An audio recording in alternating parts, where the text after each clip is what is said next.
Lord, your word is like honey to my mouth. By common confession, great is the mystery of godliness. He who was revealed in the flesh was vindicated in the spirit, seen by angels, proclaimed among the nations, believed on in the world, taken up in glory.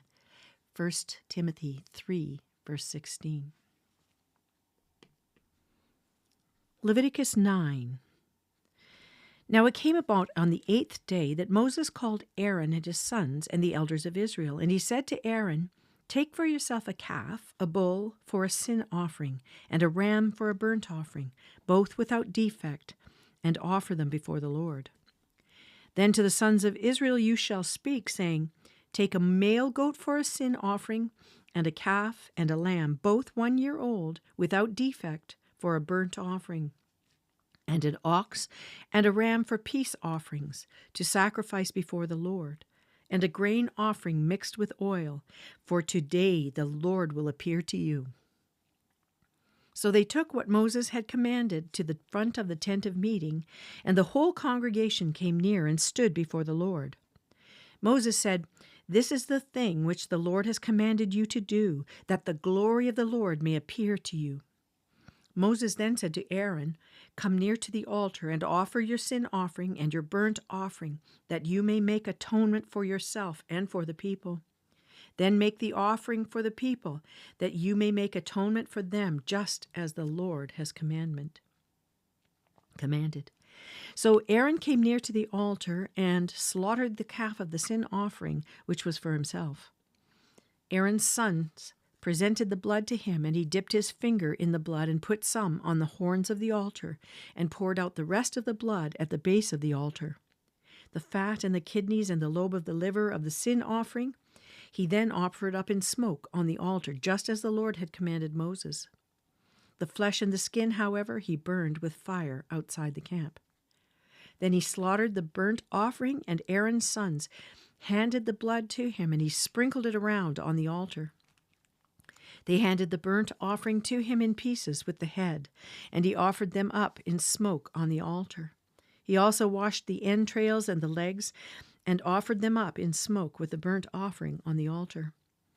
Then he presented the people's offering, and took the goat of the sin offering which was for the people, and slaughtered it and offered it for sin like the first. He also presented the burnt offering and offered it according to the ordinance. Next he presented the grain offering and filled his hand with some of it, and offered it up in smoke on the altar, besides the burnt offering of the morning. Then he slaughtered the ox and the ram, the sacrifice of peace offerings, which was for the people. And Aaron's sons handed the blood to him, and he sprinkled it around on the altar. As for the portions of fat from the ox and from the ram, the fat tail and the fat covering, and the kidneys and the lobe of the liver, they now placed the portions of fat on the breasts, and he offered them up in smoke on the altar. But the breasts and the right thigh Aaron presented as a wave offering before the Lord, just as Moses had commanded. Then Aaron lifted up his hands toward the people, and he blessed them. And he stepped down after making the sin offering, and the burnt offering, and the peace offerings. Moses and Aaron went into the tent of meeting. When they came out and blessed the people, the glory of the Lord appeared to all the people. Then fire came out from before the Lord and consumed the burnt offering and the portions of fat on the altar. And when the people saw it, they shouted and fell on their faces. Leviticus chapter 10. Now Nadab and Abihu, the sons of Aaron, took their respective fire pans, and after putting fire in them, placed incense on it and offered strange fire before the Lord, which he had not commanded them. And fire came out from the presence of the Lord and consumed them, and they died before the Lord. Then Moses said to Aaron, "It is what the Lord spoke, saying, 'By those who come near me I will be treated as holy, and before all the people I will be honored.'" So Aaron therefore kept silent.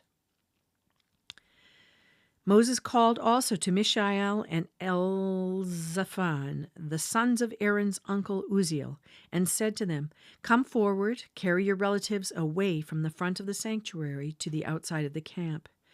So they came forward and carried them still in their tunics to the outside of the camp, as Moses had said.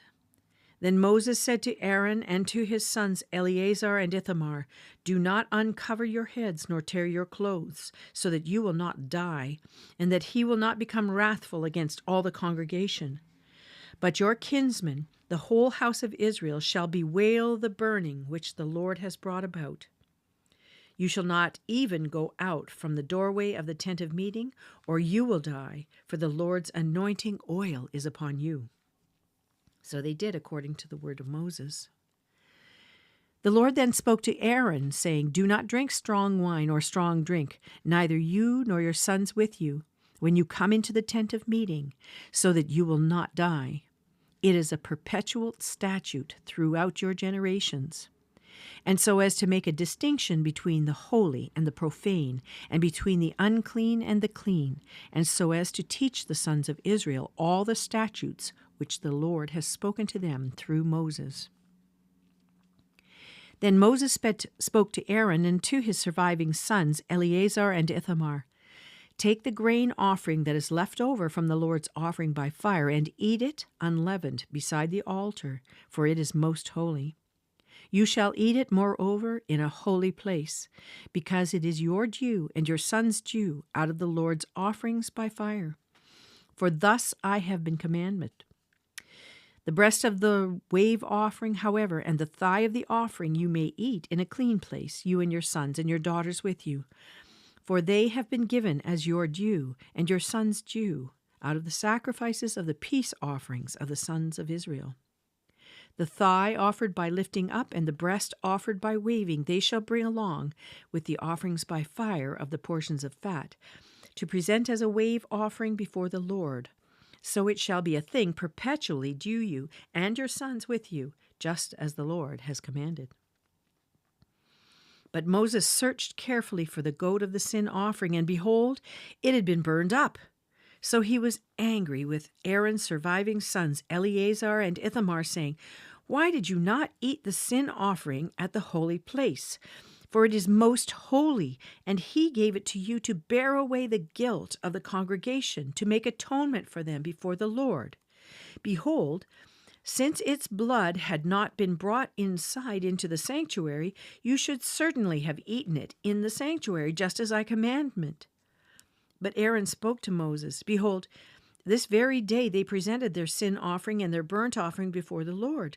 When things like these happen to me, if I had eaten a sin offering today, would it have been a good in the sight of the Lord?" When Moses heard that, it seemed good in his sight. Psalm 25, verses 1-7. To you, O Lord, I lift up my soul. O my God, in you I trust. Do not let me be ashamed. Do not let my enemies exult over me. Indeed, none of those who wait for you will be ashamed. Those who deal treacherously without cause will be ashamed. Make me know your ways, O Lord. Teach me your paths. Lead me in your truth and teach me. For you are the God of my salvation. For you I wait all the day. Remember, O Lord, your compassion and your loving kindnesses, for they have been from old.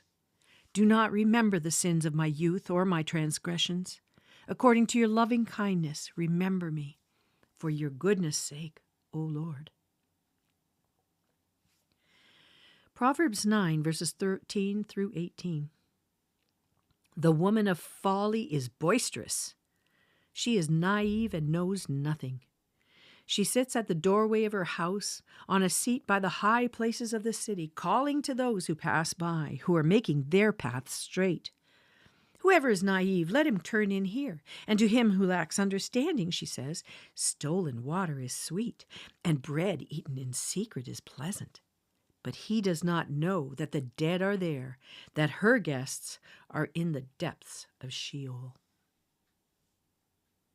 Mark chapter 1, verses 21-45. They went into Capernaum, and immediately on the Sabbath he entered the synagogue and began to teach.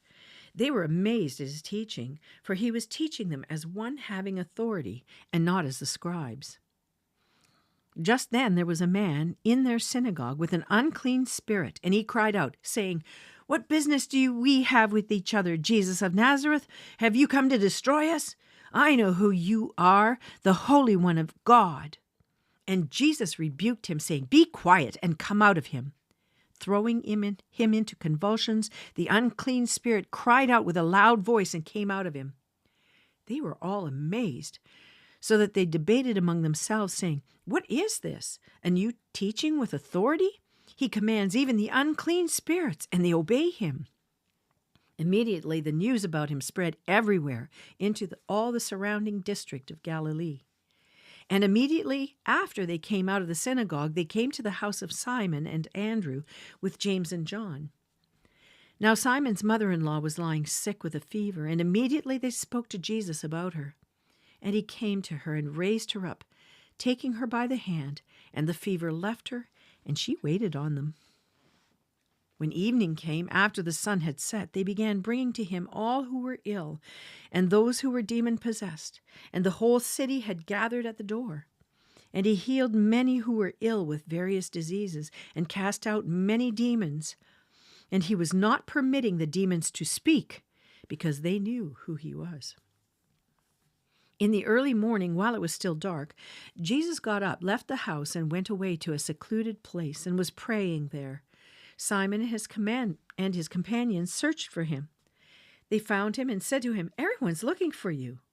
He said to them, "Let's go somewhere else to the towns nearby, that I may preach there also, for that is what I came for."